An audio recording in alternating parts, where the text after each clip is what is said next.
Mario Herbert, and this is Revelation for Life.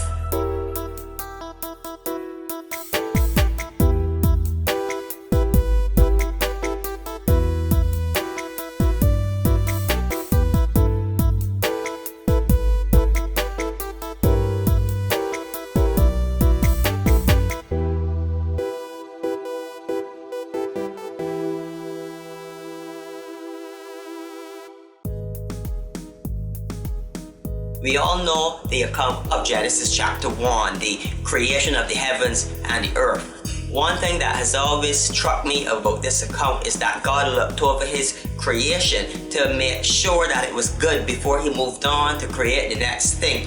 Throughout the entire account, God regularly paused and verified that what was just created was good. Later on, when God identified something that was not good, he rectified it immediately. He identified that it was not good for the man to be alone, and he immediately made Eve as a remedy. Clearly, we serve a God of excellence. God had a drive to not just create, but to create with excellence. God gave us of his very, very best. If we take the earth, the sun, and the moon for example, the moon controls the tides.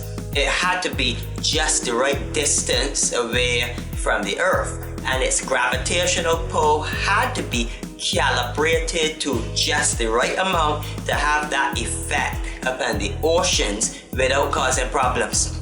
The sun also had to be just the right distance away from the earth.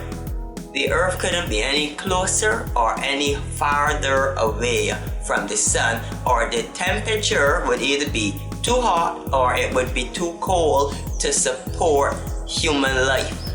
This is the God that we serve, a God of excellence, that nothing is haphazardly done. Everything is done with great care and great excellence.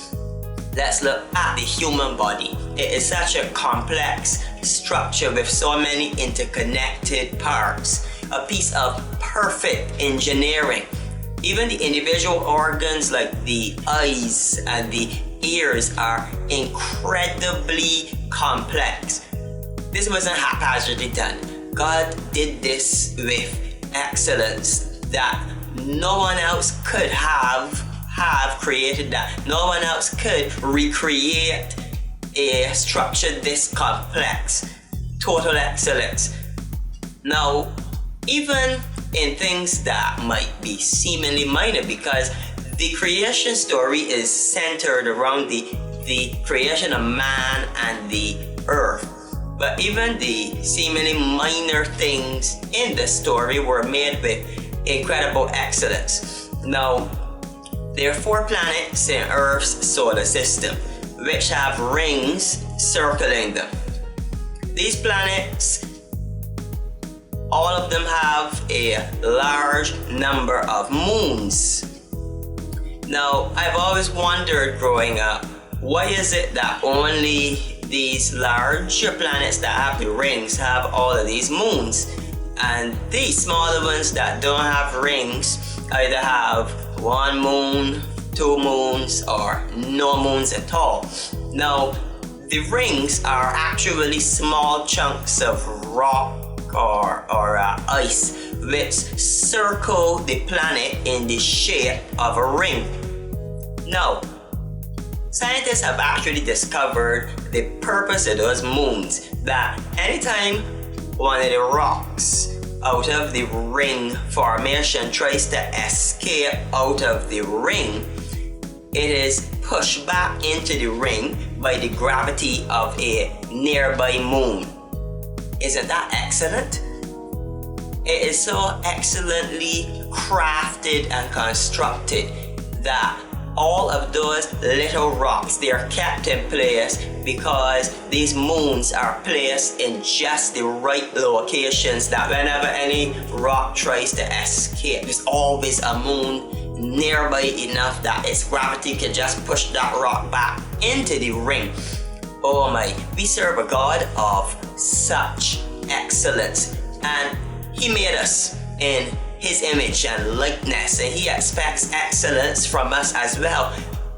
Surely, we can't give a God of such excellence anything less than our very best.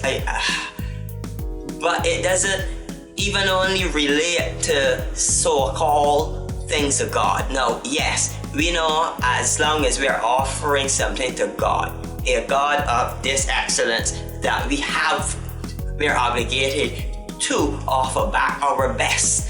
But I want to say to you that even in the things that we don't necessarily associate God with, the things we do in our everyday lives, at school, at home, in our jobs, I want to say to you that God expects our best in those things too. He expects our best in every single thing that we do. Colossians chapter 3 and verse 23, it says, "And whatsoever ye do, do it heartily as to the Lord and not unto men." So everything we do, we have to do it like if we're doing it unto our excellent God. So everything we do, the same excellence with which we would be required to offer it unto God, we are to bring that to every single thing, like if it is being offered to God.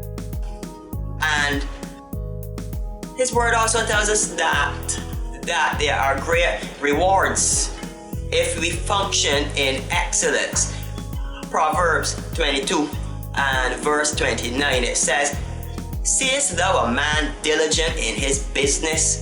He shall stand before kings.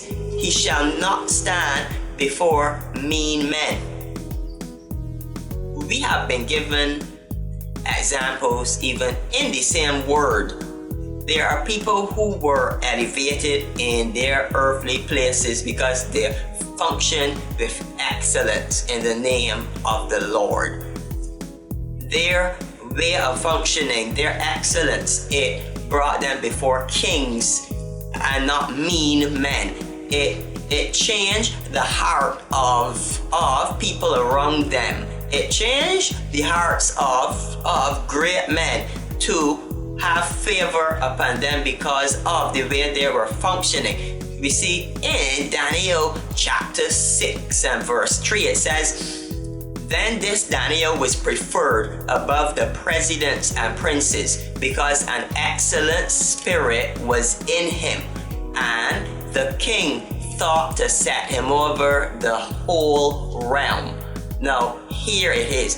This isn't regarding how he worshiped God, but that he put excellence in everything that he did. A spirit of excellence was in him that was across the board, not just related to his service directly toward God. And it put him in the eyes of the king.